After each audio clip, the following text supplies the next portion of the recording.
is very discomforting, problematic, and we've all experienced them. These are signs that you're not digesting your food well. And if untreated over the long term, they can have other effects.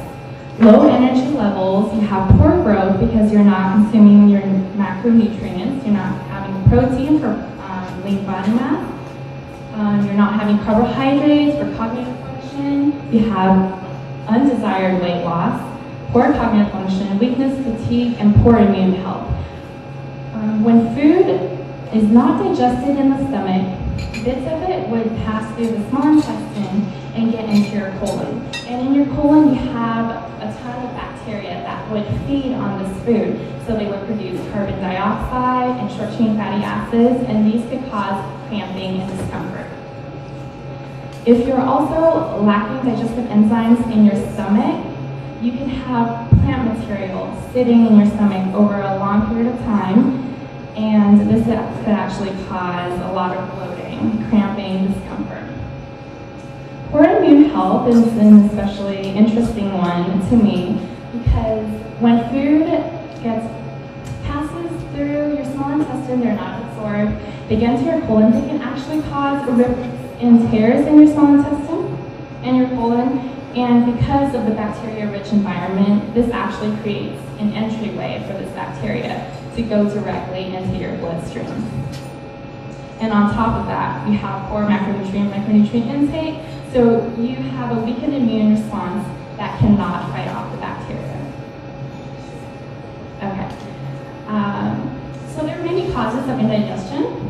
The major one would be lack of digestive enzymes, and there are multiple reasons for this. First would be genetics.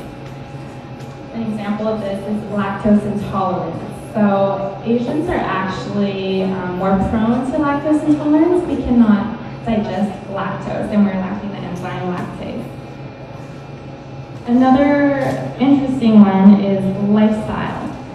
So you may be thinking, why do I need digestive enzymes now? They didn't take it maybe centuries ago, right? They didn't need it because their diets were very different from ours.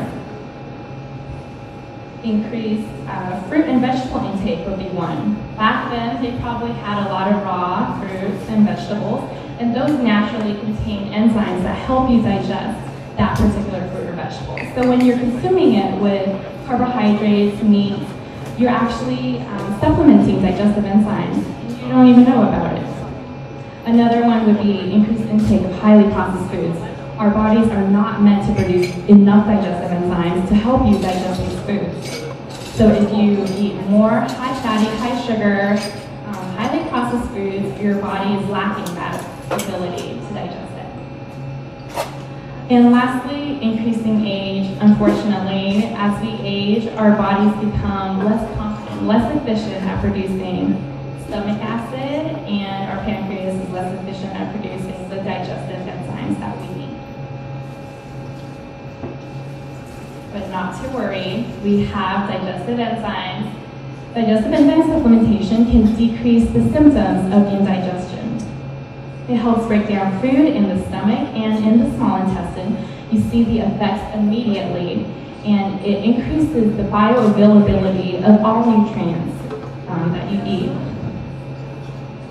This is a diagram of how macronutrients can be broken down by specific enzymes into their monomers, their most basic components that can be easily absorbed into our system.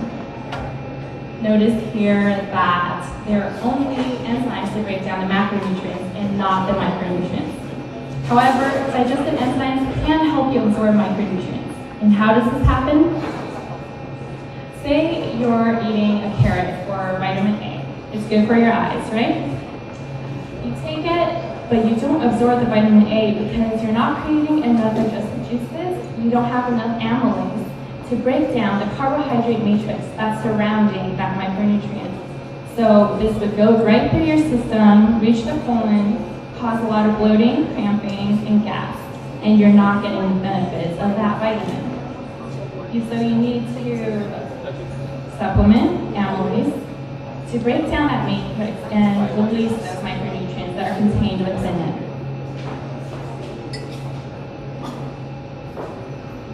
These are the two GEC digestive enzyme products that we carry. And today, we're launching our product, DG1. So I encourage you all to try one. And we have a special promotion, so you can just come up to the stage after this presentation. And feel free to ask me any questions after the session. So this is DG1, DG2. Both are comprehensive digestive enzyme blends. These are very different than what's out there on the market as far as digestive enzymes go, because many of them actually just have one type of digestive enzyme. Maybe some of you have heard of lactate. That only provides lactase to break down lactose, which is in dairy products. So DG1, as I said before, very comprehensive digestive enzyme blend. So we have the amylases, the proteases, the lipases, lactase, everything that you need to break down a complete meal. It helps you digest hard to digest plant material, legumes, cruciferous vegetables, cereal grains. Our bodies do not produce enough digestive enzymes to degrade these products. It relieves indigestion because of this. It gets rid of plant matter that's sitting around in your stomach that could cause a lot of bloating. It enhances nutrient absorption and improves overall digestive function. Here are the ingredients that are in DG1. We have serrapeptase, bromelain, papain. All three are proteases, which means that they digest protein. Serrapeptase is an interesting one that I have not seen in any other digestive enzyme blends. So this was originally derived from the gut of the silkworm. It helps it break out of its cocoon. But not to worry, none of your enzymes contain those that are derived from silkworms. So silkworms are harmed. Bromelain and papain, again, derived from fruits, plants, the pineapple enzyme, and the papaya enzyme. We also have the enzymes to break down the major macronutrients, proteases, amylases, lipases, and to break down disaccharides. So usually enzymes to break down disaccharides are in your small intestine. So you don't produce it in any of your organs. You don't produce it in your pancreas. So what happens when people have inflammation in the small intestine? They eat really unhealthy foods. They have maybe a condition, celiac disease, Crohn's disease. So you would lack these enzymes to break down lactose, sucrose, and maltose. So these enzymes would supplement. We also have enzymes to break down plant material. Cellulase and hemicellulase, humans do not produce these enzymes. They break down the tough cell wall of fruits and vegetables, which often cause bloating and cramping. We have, this is a very important enzyme, alpha-galactosidase. It breaks down complex carbohydrates common in legumes. This is what differentiates GEEC from its competitors. Alpha-galactosidase breaks down carbohydrates that are attached to lipids, or carbohydrates that are attached to proteins. Phytase, we have pectinase, glutinase, beta-glucanase. All of these break down the cell wall of tough to digest plant material. Phytase is in grains and oilseeds. Phytase breaks down something called phytate. So when that's broken down, it releases an inorganic phosphate, which is very beneficial for your energy level. So you need high phosphorus levels to maintain high energy. So potentially you could take DG1 and feel more awake. Some people claim to take it at night and they can't sleep. So it could be what you're looking for. Pectinase is found in fruits and vegetables. It breaks down the fibrous material. Xylanase gives rise to xylose. So it breaks down xylose, it releases it. And xylose is claimed to have antimicrobial and antibacterial functions.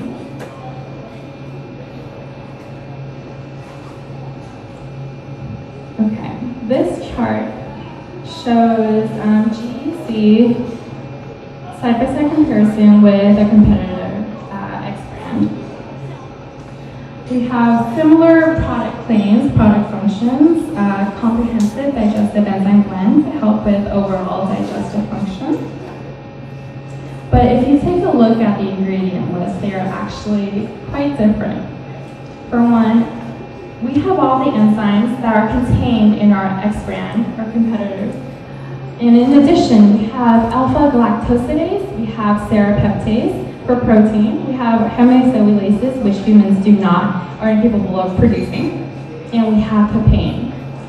So alpha-galactosidase, I find to be a fascinating one. For any of you who have heard of something called Fabry's disease, is the inherent lack of ability to make alpha-galactosidase. So these people cannot break down carbohydrate and lipases, carbohydrate and proteins, and these circulate the bloodstream and they're sticky. So they stick to your blood vessel walls, and this creates increased risk of cardiovascular. And this is a comparison of the prices of GPC and an X brand. You can see that per bottle we have 90 capsules, and X brand 60 capsules. And serving per capsule, we fill it up to capacity, 300 milligrams compared to our competitors, 250 milligrams. We do the calculation. The price per bottle for one of DG1 capsules turns out to be $1 compared to 1.3 for a competitor.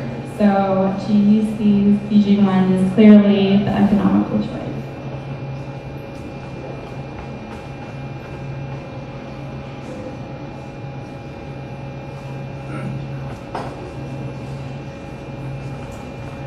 Now for our digestive enzyme DG2, again, a comprehensive digestive enzyme product. This mainly breaks down gluten in wheat, barley, and rye. So we recommend this product for anyone who has celiac disease, gluten sensitivity, gluten intolerance. And people who have these conditions tend to have casein or lactose intolerance as well. So we also have enzymes in there to break down the casein protein in milk. DPP4 is the main enzyme that we have in DG2 that's not in DG1. DPP4, dipeptidyl peptidase 4, is specific to gluten in casein digestion. So gluten is a protein that is often not recognized by cells of the small intestine, so it will be registered as a foreign invader. When you consume gluten, it enters the stomach, it goes to the small intestine, where your cells think that it should be attacked because it does not belong there. So what DPP4 does is it breaks gluten apart. It breaks the invading epitope apart so that your immune system cannot recognize it. Therefore, you're not getting the inflammatory effects from ingesting gluten. It offers complete carbohydrate digestion. This is also something that's different from DG1. It has a complete set of amylases derived from different sources. We have some plant-derived, some microbial-derived in here for complete carbohydrate digestion. The ingredients in DG2, you have DPP4, proteases, amylases, lactocellulase lipase, and of course alpha-galactosidase, all in DG1. Difference being DPP4, that's in DG2, not in DG1, and a more comprehensive set of amylases that is not in DG1. This is a summary comparing DG1 and DG2 side by side. As I mentioned before, you have serrapeptase in DG1, DPP4, a great concentration. In DG2, that's not in DG1.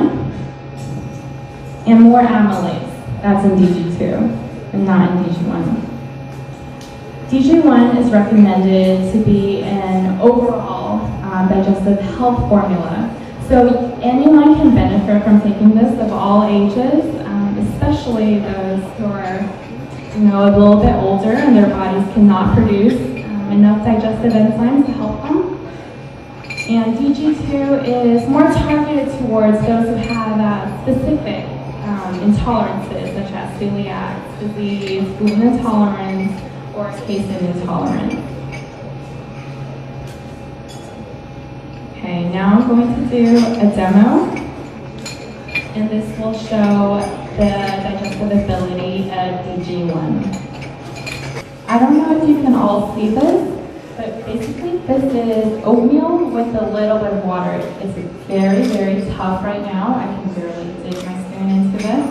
Very thick, very viscous.